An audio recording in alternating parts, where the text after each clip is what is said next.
বাইরে আমার বাড়িতে। কিরে বাবা, কি হয়েছে? কি হয়েছে তুমি বুঝতেছো না? 2টা দিন ধরে তোমার দেখতাছি ভয়ে ভয়ে তোমার কাটা খাওয়াইবো। কাম কাজ করো না, খালি ফুটতে তাহ। এই ভাই তোমার তাহা লাগবে না, যাও। বাবা রে, আমার শরীরটা ভালো না। তোরা তো আমার ডাক্তার দেখাস না, কিছু হইলে কস না পরি খাইতাম। না ফাঁকা হইতাম না, তোমার কি খাওয়াইতাম? তোমার রাইকে লাভ কি আমার? তুমি কয়টা ইনকাম করো? যাও ছোট ফুলার বাইর যাও তুমি।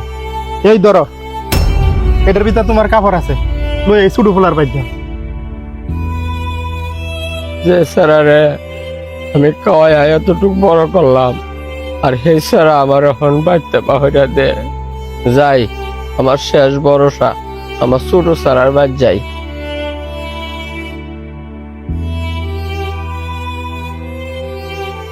আরে আব্বা, তোমরা তো ব্যাগ কি আর? বাবা রে, তোর বড় ভাই মুখ করলে তো আমারে বাড়তে পাহড়া দিছে। বাহরে দিছে মানে? আমনে রেহে বাড়িতে বাহরে দিত কেরে? কি করছুন আমনে? বাবা রে, আমি কিচ্ছু করছি না, আমি যে কাম কাজ করতারি না, এর লাগে আমারে বাড়তে পাহড়া দিছে।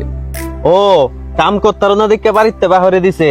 আর যখন কাম করতে পারতা তখন তো তোমার ভূতে তোমার জোর করে নিয়ে গেছে, আর তুমিও নিজে গেছো গা। আমার বাড়ির তো থাকলা না, অহন কাম হতার না, অহন বাড়িতে বাহরে দিছে। আর আমার দ্বারা আয় হচ্ছ। আমার বাড়ি তো তোমার কোনো জায়গা নাই, তুমি তোমার বড় ভূতের বাড়িতে যাও। এই সময় বড় ভূতের ঘর করতে হইব, ঘরের কাম করতে গেছো গা, ইট বালু টানছ। আর আমার বাড়ি তো টিনের বাড়ি, মেয়ে গাইলে পানি ভরে, এই কারণে আমার বাড়ি তোমার ভাল লাগছে না। থাকলা না এখন বড় ভূতের বাড়িতে, ভালো ভালো রান্ধ হইব, টিয়া পয়সা আছে, খাওয়াইবো, এই লোভেই তো গেছিলা। এখন বাহরে দিছে কি লাগিয়া? এখন বাহরে দিছে আর ছোট ভূতের দ্বারা আয় বছর। এখন চিন্তা করো না যে ছোট ভূতের তো ঘর নাই, টিনের ঘর। বাবা রে, আমি তো বুঝছি না, আমি মনে করছিলাম আমার সারা বালা খাওয়াইবো, সুবিধা মতে যখন আছে। না বুঝছে বাবা, আমি না গেছিলাম। আর ওখান যদি তুই আমার বাহরে দে, আমি আর যাইম কই? তোমার বড় ভূতে এত টিয়া পয়সার মালিক, হ্যাঁ ওই যদি তোমারে না রাখতে পারে, আমি রাখবাম কেমনে কও? তখন তো বড় ভূতের টেহা দিকে গেছি লাগা। অহন আমার বাড়ির তোমার জায়গা নাই, তুমি যেহানো মন চায় এখানে যাও।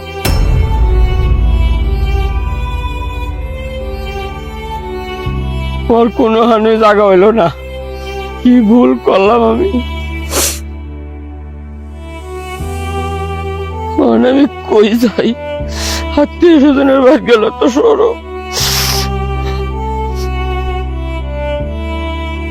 ভাই, ভাই, ও ভাই, একটু বাইরে আয়ো।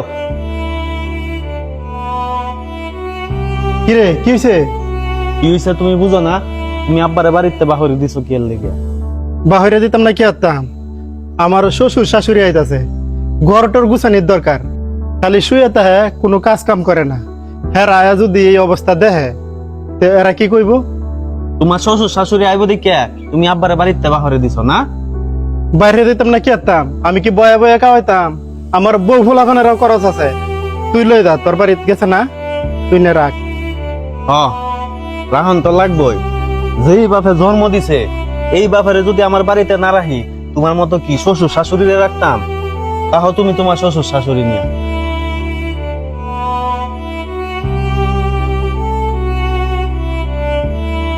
যে বলাবান রে আমি খাওয়াইয়া পড়াইয়া এতটুকু বড় করলাম, আর বাইতে আমার জায়গা হইল না।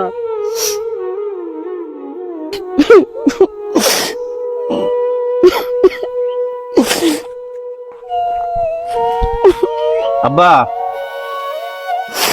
কিরে তুই কেন আইসস? তুই তো আমার বাহরি দিস। আব্বা, তোমারে যে কেরে বাড়িতে জায়গা দিছি না, তুমি জানি একটু বুঝো। তোমার মনে আছে একটা কাহিনী?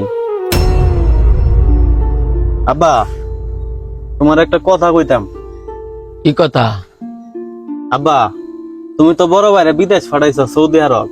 তা আমারও যদি বিদেশ ফাটাইতা, আমার একটু উন্নতি হইলে। তুই বিদেশ গা কি করতে? ভাই জমি জমা আছে না, এটা না কাম কর। আর বাইরের কাম করলে কি হয়? আব্বা, ভাইয়ের কাম করতে আমার কোনো সমস্যা নাই, কিন্তু সমস্যা হইলো কি জানো? ভাবি যে আমারে খালি কুড়া দেয়, আমি বলে ভাইয়ের রূপে বয়ে বয়ে খাই, ভাইয়ের কামাই খাই। এই কারণে তোমারে কইতাছি, যদি আমার একটু বিদেশ বিদেশ ফাটাইতা, তো আমার উন্নতি হইলে না। কামের হয় ঘুরে গাড়িয়া যখন কাজ, একটু আধটু তো কথা শুনুনি লাগবো, আর কইলে তো তোর ভাবিই কইছি। আব্বা তাহলে এক কাম করো, আমার ছোটখাটো একটা দোকান লয়ে দাও না, দোকানদারি করি। বুঝছি, তোর দ্বারা কিচ্ছু হইতো না, তোর আলগা হইয়া দেম, যেটা মরলে এটা কইরা কাকিয়া। আমি তোর বড় ভাইয়ের লগে থাকবাম, তোর জন কাম হতে সমস্যা, তা আমি তোর লগে থাকতাম না, আমি তোর বড় ভাইয়ের লগে থাকবাম। বাবারে, আমি হন বুঝতে পারছি, যার টাকা আছিন এরই আমি গুরুত্ব দিছি বেশি, তোরে আমি গুরুত্ব দিছি না।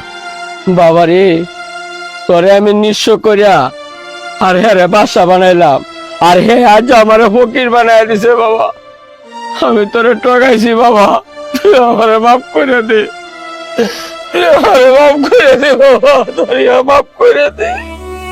আব্বা মাফ করার কিছু নাই, তুমি তো এখন তোমার ভুল বুঝতে পারছো।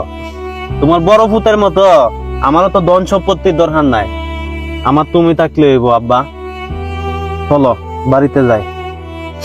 বাবা তোরে আল্লাহ দিব, বাবা তোরে আল্লাহ দিব। আব্বা একটা কথা শুনো, সন্তান যদি 5টা 10টা হতা হ্যাঁ, একজনের এক চোখকে দেখতে নাই, সবাইরে সমান চোখকে দেখতে হয়। আয় আব্বা। বাবা হলো বটগাছের ছায়ার মতো, যে ছায়ায় আমরা শান্তি খুঁজে পাই। যে বাবা কষ্ট করে আমাদেরকে বড় করে তুলেন, আমরা বড় হওয়ার পর সেই বাবাকে কখনোই দূরে ঠেলে দিতে পারি না। যে সন্তান হয়ে আপনি আপনার বাবাকে দূরে ঠেলে দিচ্ছেন, মনে রাখবেন আপনিও বাবা হবেন, আপনারও সন্তান হবে।